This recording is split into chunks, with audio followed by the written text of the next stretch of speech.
नमस्कार, स्वागत है आपका दैनिक देवभूमि समाचार में। आज की खास खबर भगवानपुर से। विभागीय समायोजन समेत अन्य लंबित मांगों को लेकर मनरेगा कर्मचारियों ने कार्य का बहिष्कार किया है। गुरुवार को भगवानपुर में मनरेगा कर्मचारियों ने महात्मा गांधी नरेगा कर्मचारी संगठन की बैनर तले कार्य का बहिष्कार किया। नाराज कर्मचारी ने कहा कि मांगों के निराकरण को लेकर 2 दिन कार्य बहिष्कार किया जा रहा है। कर्मचारियों ने कहा कि वो विगत 8 से 10 सालों से विभागीय समायोजन की मांग कर रहे हैं, लेकिन सरकार मांगों की अनदेखी कर रही है। इससे कर्मचारियों में रोष है। कर्मचारियों ने आरोप लगाया कि उन्हें गुमराह किया जा रहा है। इस वजह से मजबूरन कर्मचारियों को हड़ताल की राह पकड़नी पड़ रही है। उन्होंने उप कार्यक्रम अधिकारी, मनरेगा जेई, कंप्यूटर ऑपरेटर, ग्राम रोजगार सहायक, प्रोग्रामर सहित मनरेगा कर्मचारियों को ग्राम विकास विभाग या पंचायती राज विभाग में समायोजित करने, कर्मचारियों को हिमाचल प्रदेश की तर्ज पर ग्रेड पे देने, कर्मचारियों के ईपीएफ, बीमा, स्वास्थ्य संबंधी सुविधाएं सरकारी कर्मचारियों की तरह देने, राज्य अंश ग्रेड पे निर्धारण करते हुए मानदेय देने, बिना भत्ते स्थानांतरण कर्मचारियों को पुराने स्थान पर भेजने, उपनल के माध्यम से नहीं रखने, हटाए गए श्रमिकों की पुनः बहाली करने, पूरे महीने का मानदेय देने की मांग की है। इस दौरान अमृत राठी, उप कार्यक्रम अधिकारी, दीपचंद ब्लॉक अध्यक्ष, मनोज कुमार त्यागी सचिव, सचिन कुमार कोषाध्यक्ष समेत अन्य लोग मौजूद रहे। लोग पिछले 15 वर्षों से नियमित रूप से कार्य कर रहे हैं मनरेगा योजना में। देखिए, अभी कोविड-19 का इतना बड़ी महामारी का समय आया, भारत सरकार और राज्य सरकार दोनों ने ही हमारी जो ग्रामीण अर्थव्यवस्था है वो निश्चित रूप से एक ही योजना है भारत सरकार की, मनरेगा योजना, जिसके ऊपर सभी मजदूर निर्धारित थे।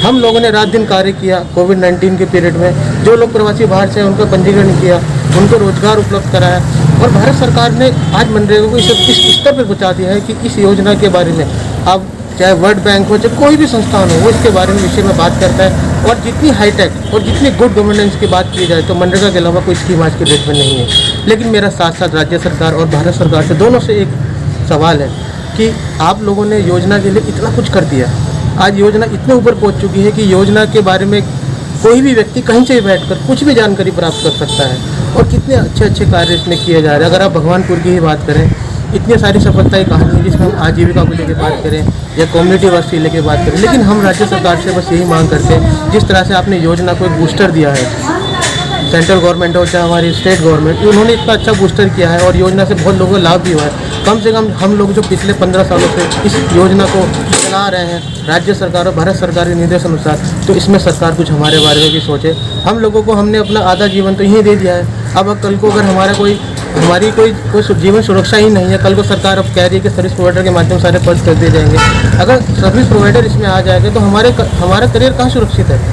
कम से कम सरकार हमारे बारे में सोचे, जो पिछले 10-15 वर्षों से कंटिन्यू रूप से रात दिन, क्योंकि मनरेगा एक ऐसी स्कीम है जिसका कार्य 24 घंटे चलता है, 24/7 चलता है। चाहे वो हमारा ग्राम रोजगार सेवक हो, चाहे हमारा ऑपरेटर हो, चाहे कोई भी कर्मचारी हो मनरेगा, वो 24 घंटे काम करता है। देखिए, अब आप एक चीज़ देखिए, मनरेगा कहाँ से कहाँ शुरू हुआ था।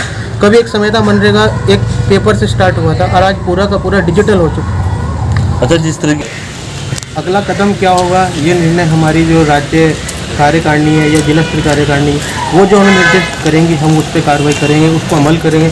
लेकिन फिलहाल हमारी सरकार से यही मांग है कि हमारी वेतन वृद्धि के बारे में सोचें, हमारी ईपीएफ कटौती के बारे में सोचें। ईपीएफ कटौती के बारे में हमें ये सूचना दी गई थी कि हमारी फाइल वित्त विभाग के ऊपर की तरफ पेंडिंग है, वो होने वाली है, लेकिन अभी तक हमें उसके बारे में ना कोई स्पष्ट जानकारी मिल पा रही है। रही बात वेतन वृद्धि की, राज्य सरकार ने हमें 2016 में 5% वार्षिक वृद्धि का एक आदेश जारी किया था, जो कि हमें निरंतर रूप से प्राप्त हो रहा है। लेकिन आप खुद बताइए कि क्या आज के जीवन में 29 से 30 हज़ार रुपये में क्या गुजारा हो सकता है। और सबसे अहम बात, अब अगर हमें सेवा नियोजन के माध्यम से रखा जाएगा तो हमारा करियर कहाँ सुरक्षित है। हमें 8-10 साल हो गए मनरेगा में काम करते करते, सुचारू रूप से हम सरकार के साथ में नियंत्रण कार्य करते आ रहे हैं। और अब तक ये हुआ, सरकार ने हमें अनदेखी की। सबसे पहले जब हम मनना के में लगे तो हम क्या NGO सुरक्षित है, NGO ने मतलब कि आप ब्लैक लिस्ट हो गए। उसके बाद में हम शासन से आ गए। शासन स्तर पर रखने के बाद में 10 सालों से हम निरंतर काम करने के बाद आज हमें फिर से शासन NGO के थ्रू लाना चाहिए। कुछ हमारी मांगे हैं, जो प्रमुख मांगे हैं, समायोजन, वेतन वृद्धि, ईपीएफ, और ये हम 3 सालों से लगातार हमें कंटिन्यू लगता जा रहा है, इसलिए हम दोबारा से अपने हड़ताल पे ये मजबूरन हमें आना पड़ा। अच्छा, आपका महामारी में भी बहुत हमने कोरोना काल में जितने प्रवासी मजदूर थे, कोरोना काल में हमने तो निरंतर कंटिन्यू काम किया। जो बाहर के आए प्रवासी मजदूर थे उन्हें रोज़गार दिया हमने, और उसके बाद भी हमारे लिए रोज़गार नहीं है। खंड और पूरे जनपद में कम से कम 1600 कर्मचारी कार्यरत हैं और सरकार द्वारा 14 साल से काम करने के उपरांत भी न वेतन वृद्धि की जा रही है और यहाँ तक कि सरकार द्वारा एनजीओ या अन्य सेवादाता संस्था के माध्यम से भेजा जा रहा है। इस कारण हम यानी एकजुट होकर हड़ताल पे आए। अच्छा, अगर फिर हम प्रदेश व्यापक अनिश्चितकालीन हड़ताल पे जाएंगे। नरेगा 2006 से चल रही है। 2006 से नरेगा में स्टाफ यहाँ पे काम कर रहा है। पहले इन्होंने डायरेक्ट शासन से भर्तियाँ की, बाद में इन्होंने एनजीओ ले दिए। एनजीओ से फिर हम लोगों ने इसका विरोध किया, जिसमें उसकी सड़की कोर्ट भी जा रखे थे, जिसमें हम लोग कोर्ट से जीत गए थे। अब ये चाह रहे हैं कि क्या बोलते हैं, हम एनजीओ के माध्यम से फिर दोबारा भर्तियाँ करें। ये ऐसा हम लोगों को मालूम हुआ है।